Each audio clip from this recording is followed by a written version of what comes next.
Derivatives, formulae of eights. Hello students, I am Mrs. S.J. Patil and we are going to learn something about derivatives. Derivative हा topic तुम्हाला 11वी मध्ये होता, पण लॉकडाऊनमुळे आपण शिकू शकलो नाही, म्हणून आपण थोडं त्यातलं रिवाइज करतोय. डेरिव्हेटिव्ह काय आहे? डेरिव्हेटिव्ह म्हणजे समजा आपण मुंबईवरून चाललो कारनी मुंबई टू पुणे जायला लागलो. मग आपण काय करतो? स्पीड, मी 100 स्पीडने चाललोय, 90 स्पीडने चाललंय, पण ते कसं होणार आहे? स्पीड जो आहे तो पर काय होणार? मिनिट सेम राहतो का? नाही राहत, चेंज होत जातो. मग हा जो चेंज ऑफ स्पीड आहे त्याला काय म्हणायचं? आपण डेरिव्हेटिव्ह म्हणायचं. चेंज काढण्याचं जो स्पीड आहे, स्पीडचा चेंज जो आहे त्याला काय म्हणायचं? आपण डेरिव्हेटिव्ह असं म्हणायचं. बघा इथं बुकमध्ये आपल्याला छानपैकी दिलेलं आहे डेफिनेशन. बघा, suppose we are travelling in a car from Mumbai to Pune. We are displacing our self from the origin, म्हणजे मुंबईपासून आपण चाललोय आणि from time to time. We know that the average speed of the car काय येणार? Total distance travelled upon time taken to travel that distance. ह्याला speed म्हणतो आपण. स्पीड काढायचंय की किती ट्रॅव्हल आहे, किती केलंय. समजा 300 किलोमीटर ट्रॅव्हल केलंय आणि किती टाइम लागला? Time taken to travel that distance. 300 kilometre travel करायला किती टाइम लागला ह्यांचा रेशो जर घेतला आपण तर काय होतंय? स्पीड निघतोय. But at different times speed of the car can be different. Different टाइमला काय होणार आहे? कारचं स्पीड जो आहे तो डिफरंट टाकणार आहे आणि it is the ratio of very small distance travelled with the small time interval. हा जो रेशो आहे स्मॉल डिस्टन्स मधला स्मॉल टाइम मधला, स्मॉल डिस्टन्स ट्रॅव्हल करायचं स्मॉल टाइम मधला इंटरवल मधला जो डिस्टन्स आहे त्याला आपण म्हणायचं स्पीड. आणि ह्या स्पीडचं लिमिट घेतलं, ह्या रेशोचं लिमिट घेतलं तर काय होतं? आपल्याला डिफरन्शिएशन मिळतं. मग डिफरन्शिएशन काढायचं कसं? ऍक्च्युअली काय डेफिनेशन आहे डिफरन्शिएशनची? The rate of change in a function, rate of change in a function at a point with respect to the variable. त्याचं रेट चेंज करायचं स्मॉल डिस्टन्स मधला चेंज जो होतोय. म्हणजे मी आता सांगितलं तुम्हाला की स्पीड मध्ये कसं होतंय? छोट्या छोट्या स्पीडमध्ये, छोट्या छोट्या टाइम इंटरवल मध्ये स्पीड मध्ये जो चेंज होतोय तो चेंजचा रेट, चेंज होण्याचा जो रेट आहे त्याला आपण डेरिव्हेटिव्ह म्हणायचं. हे एक स्पीडचं मी एक्झाम्पल दिलेलं आहे. मग इथं काय होतंय? The rate of change in a function at a point with respect to the variable is called the derivative. The function at that point, derivative of the function at that point, ही definition आहे त्याची. The process of finding derivative is called differentiation. मग आता आपण कसं करायचं? हे y is equal to f of x, म्हणजे y फंक्शन मी शिकवले तुम्हाला. फंक्शन आहे y in terms of x, म्हणजे for example y is equal to x cube हे फंक्शन आहे, किंवा y is equal to x cube plus 3 log x हे अल्जेब्रिक फंक्शन आहे, हे लॉगॅरिथमिक फंक्शन आहे. त्या दोन्हीचं ऍडिशन केलं तरी चालतं. म्हणजे हे y in terms of x function आपल्याला दिलेलं आहे. मग याचं आपल्याला डेरिव्हेटिव्ह काढायचं आहे. तर डेरिव्हेटिव्ह लिहायचं कसं? dy by dx. डेरिव्हेटिव्ह लिहायचं कसं? dy by dx. आणि हे डी किंवा हे एफ ऑफ एक्स आहे तर कसं लिहायचं? एफ डॅश ऑफ एक्स असं लिहिलं तरी सुद्धा चालतं. हे dy by dx is equal to, म्हणजे हे y is equal to f of x function आहे. तर y चा डेरिव्हेटिव्ह कसं काढायचं? dy by dx. आणि मग किंवा त्याला कसं म्हणायचं? एफ डॅश ऑफ एक्स असं सुद्धा म्हणलं तरी सुद्धा चालतं. सपोज आता आपण काही फॉर्म्युले बघणार आहे. कसं डेरिव्हेटिव्ह काढायचं आहे? डेरिव्हेटिव्ह काढण्याच्या प्रोसिजरला काय म्हणायचंय? डिफरन्शिएशन असं म्हणायचंय. मग आपण काही फॉर्म्युले बघणार आहे. y इज इक्वल टू, पहिला formula y is equal to x raise to n. मग कसं काढायचं? dy by dx. डेरिव्हेटिव्ह काढायचं म्हणजे काय लिहायचं? dy by dx. काय करायचं? हे n पुढे घ्यायचा, हा जो इंडेक्स आहे n तो पुढे घ्यायचा आणि x⁻n-1 एक न इंडेक्स कमी करायचा. आता फॉर एक्झाम्पल मी तर इथं x³ घेतलेलं होतं, y=x³.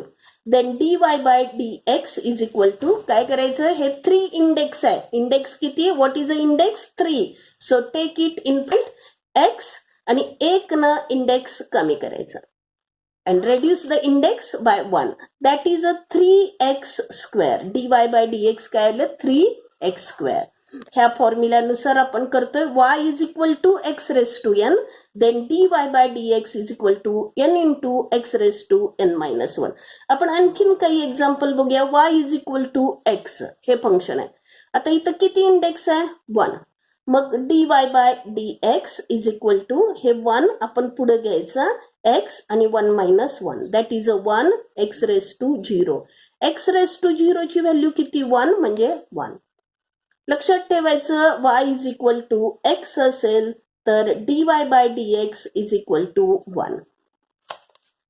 लक्षात आलं सगळ्यांना. ओके, मग next y is equal to, suppose आपण y is equal to x². काय येईल याचं, dy/dx इज इक्वल टू हे 2 टेक इन फ्रंट ऑफ 2 पुढे घ्यायचं x, एक न इंडेक्स कमी करायचं. मग काय होणार, हे 2 x⁻1 म्हणजे किती झाले, 2x. काय होणार, dy/dx is equal to 2x⁻2-1 that is a 2x. आणखीन आपण काही सम्स बघणार आहे. y is equal to x⁻7. कसं काढायचं, dy/dx इज इक्वल टू हे 7 पुढे घ्यायचं आणि एक न इंडेक्स कमी करायचा, 6.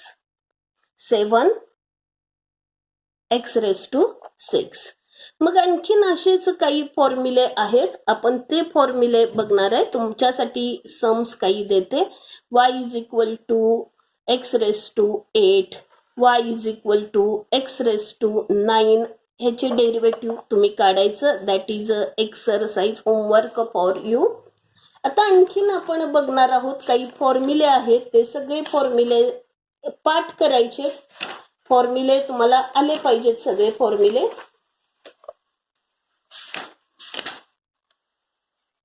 बघा, आता समजा कॉन्स्टंट असेल, पहिला formula y is equal to c हे कॉन्स्टंट आहे, तर ह्याचा dy/dx कॉन्स्टंटचा डेरिव्हेटिव्ह 0. मग इथं y is equal to, for example y is equal to 4, एकटा कॉन्स्टंट, dy/dx किती येणार, 0. एकटं कॉन्स्टंट फक्त सिंगल आहे इथं. आता y is equal to 4x आहे. कसं काढायचं, आता 4 पण इथं x ह्याला जोडलं गेलेलं आहे, नुसतं सिंगल नाही आहे. मग काय करायचं, 4 तसंच ठेवायचं आणि x चा डेरिव्हेटिव्ह किती, 1. आपण इकडे मागं केलेला आहे x चा डेरिव्हेटिव्ह, इथं मागं आपण बघितलेला आहे x चा डेरिव्हेटिव्ह किती सांगितलं आपण, 1. तसंच करायचं म्हणजे हे 4. आता समजा y is equal to 4x² आहे. y is equal to 4x². मग dy/dx इज इक्वल टू 4 तसंच ठेवायचं. आता हे कॉन्स्टंट x² ला मल्टिप्लाइड आहे म्हणून 4 चा डेरिव्हेटिव्ह 0 घ्यायचा नाही आहे. हे फक्त एक 4 असेल तर याचा डेरिव्हेटिव्ह 0 घ्यायचा.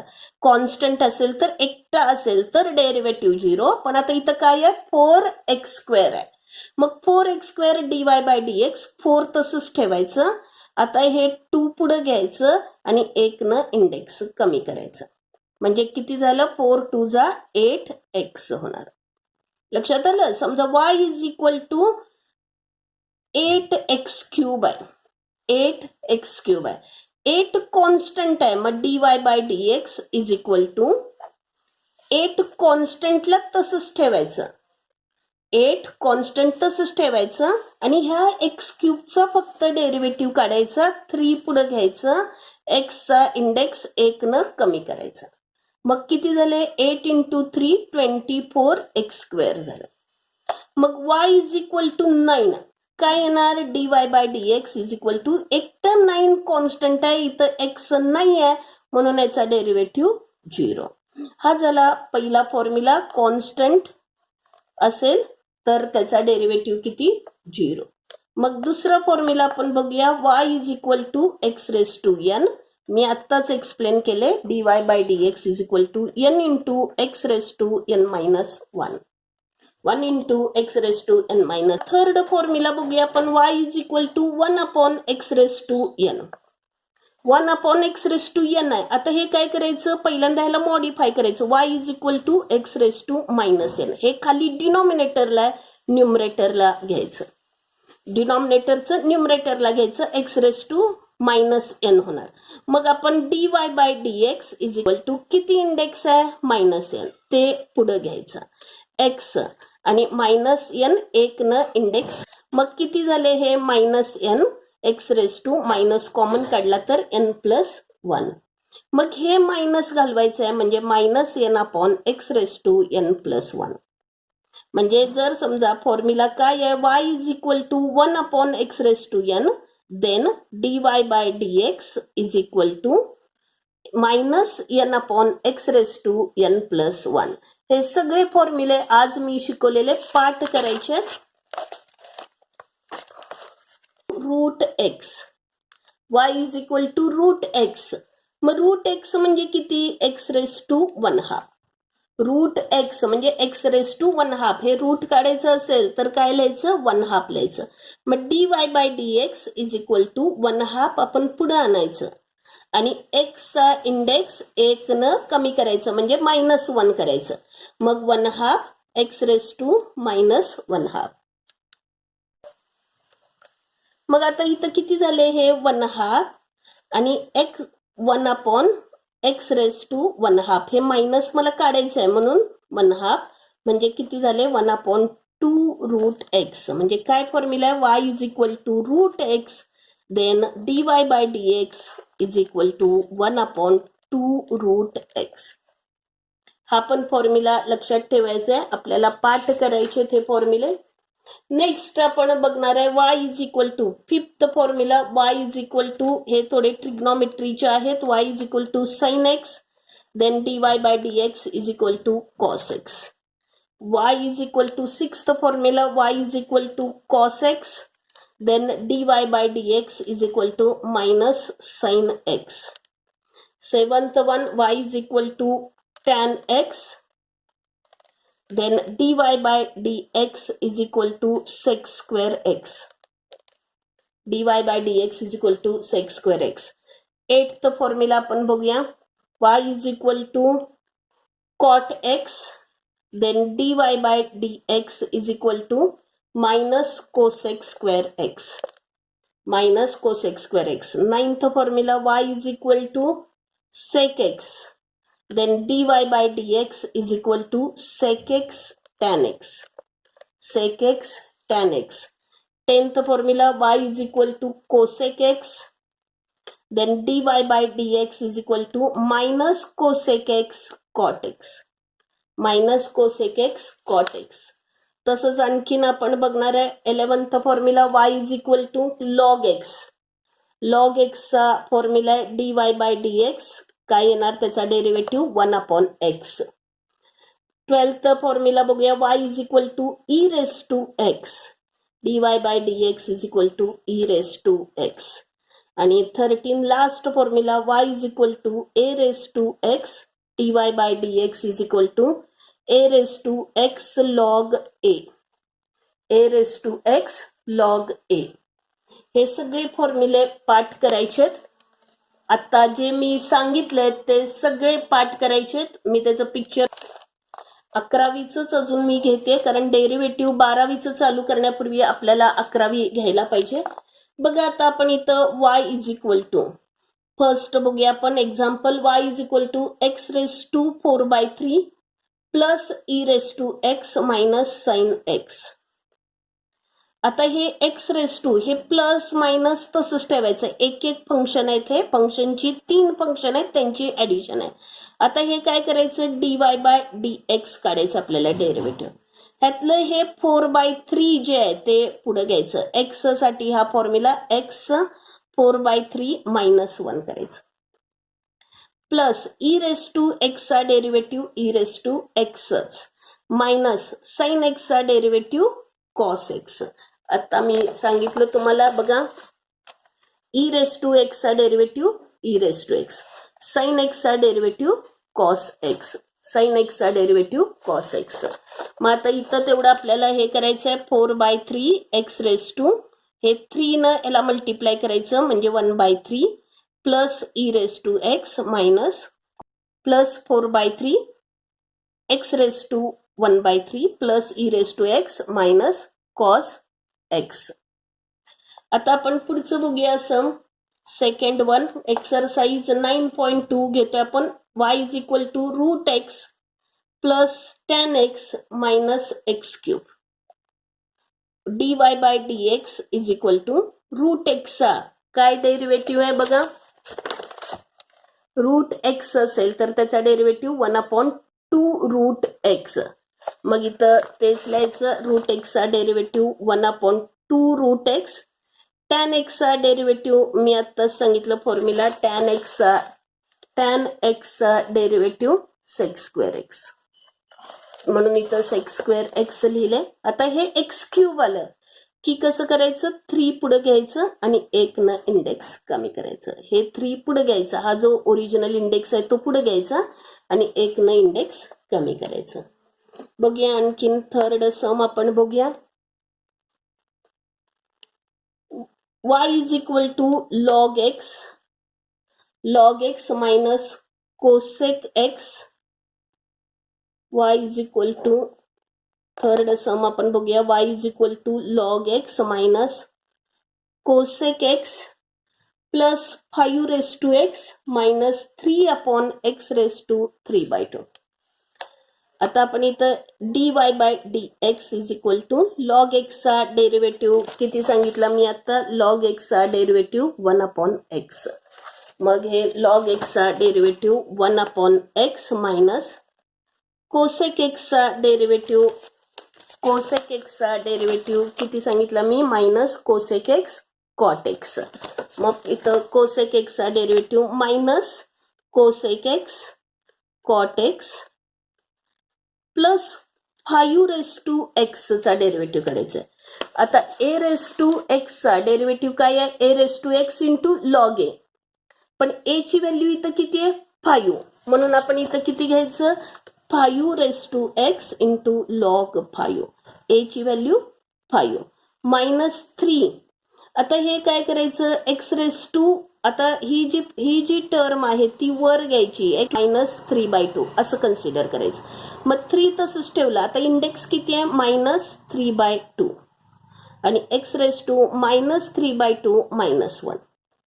1 न इंडेक्स, हे जे इंडेक्स आहे तो पुढे घ्यायचा, 3 कॉन्स्टंट तसंच ठेवलंय मी आणि काय केलं, हे मायनस 3/2 पुढे घेतलं आणि 1 न इंडेक्स याचा कमी करायचा. आता किती होणार 1/x minus minus plus cosec x cot x plus 5x log 5 आणि मायनस मायनस प्लस 3 3 जा 9/2 एक्स रेस टू. आता ह्यांची कसं करायचं मायनस 5/2. लक्षात आलं कसं करायचं ते. बघूया आपण पुढचं आता.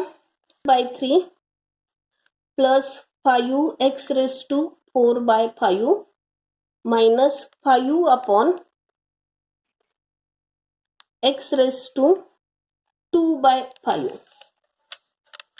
आता पहिल्यांदा आपण y is equal to x raise to 7/3 plus 5x raise to 4/5 minus 5. हे जे खाली टर्म आहे ती वर घ्यायची, म्हणजे काय करायचं इंडेक्स निगेटिव्ह करायचं. आता आपण ह्याला मॉडिफाय करून घेतले, सिम्प्लिफाय. आता आपण dy बाय dx काढायचं. हे 7/3 पुढे घ्यायचं आणि 1 न इंडेक्स कमी करायचं. लक्षात आलं, हे 7/3 पुढे घ्यायचं आणि 1 न इंडेक्स कमी करायचं प्लस 5. आता हे 5 कॉन्स्टंट तसंच ठेवायचं आणि हे जे 4/5 आहे इंडेक्स, हा जो 4/5 इंडेक्स आहे तो पुढे घ्यायचा आणि एक्सचा इंडेक्स 1 न कमी करायचा. मायनस 5, हे जे -2/5 इंडेक्स आहे ते -2/5 इंडेक्स पुढं घ्यायचा x raise to minus 2/5 minus 1 करायचं. मग किती होणार 7/3 x raise to 7/3 x raise to हे 3 हे 1 ला 3 न मल्टिप्लाय करायचं. किती 7 मायनस 3 किती 4/3 हे 5 cancel plus 4 x raise to minus हे मायनस 5 झाले 1 म्हणजे किती मायनस 1/5 हे minus minus plus 5 cancel 2 x raise to हे मायनस 5 म्हणजे मायनस 7/5 म्हणजे किती झालं आता 7/3 x raise to 4/3 plus 4 upon x raise to 1/5 हे जे मायनस आहे ते प्लस करायचं असेल तर खाली आणायचं plus 2 upon x raise to 7/5. बघूया आणखीन आपण फिफ्थ सम बघूया आपण. y is equal to 3 cot x plus 5 e raise to x plus 3 log x minus 4 upon x raise to 3/4. आता पहिल्यांदा आपण काय करायचं 3 cot x plus 5 e raise to x plus 3 log x minus 4 x raise to हे जे खाली आहे डिनॉमिनेटरला ते वर न्यूमरेटरला न्यायचं तर काय करायचं मायनस 3/4. आता आपण dy/dx काढूया. 3 कॉटेक्सचा डेरिव्हेटिव्ह काय येणार minus cosec square x minus cosec square x plus 5 e raise to एक्सचा derivative e raise to x plus 3 log एक्सचा डेरिव्हेटिव्ह 1/x मायनस 4 आता हे काय करायचं हे पुढे घ्यायचं मायनस 3/4 आणि एक्सचा इंडेक्स कितीने कमी करायचं 1 न कमी करायचं म्हणजे किती होतं आता minus 3 cosec square x plus 5 e raise to x plus 3/x हे 4 cancel minus minus plus 3 x raise to किती होते हे मायनस 7/4. लक्षात आलं सगळ्यांना. तर मुलांनो हे सगळे फॉर्म्युले पाठ करून ठेवायचं आणि पुढच्या पिरियडला आपण ऍडिशन सबस्ट्रॅक्शन पुढच्या पिरियडला आपण काय करणार आहे प्रॉडक्ट आला तर काय करायचं प्रॉडक्ट रूल आपण बघणार आहे आणि चेन रूल सुद्धा बघणार आहे. हे बेसिक फॉर्म्युले होते हे एवढे बेसिक फॉर्म्युले सगळ्यांनी पाठ करायचे. पुढच्या आठवड्यापर्यंत फॉर्म्युले सगळे पाठ करायचे. मी तुम्हाला एक पिक्चर पाठवते त्यात सगळे फॉर्म्युले आहेत तर तेवढे पाठ करायचे. Okay have a nice day.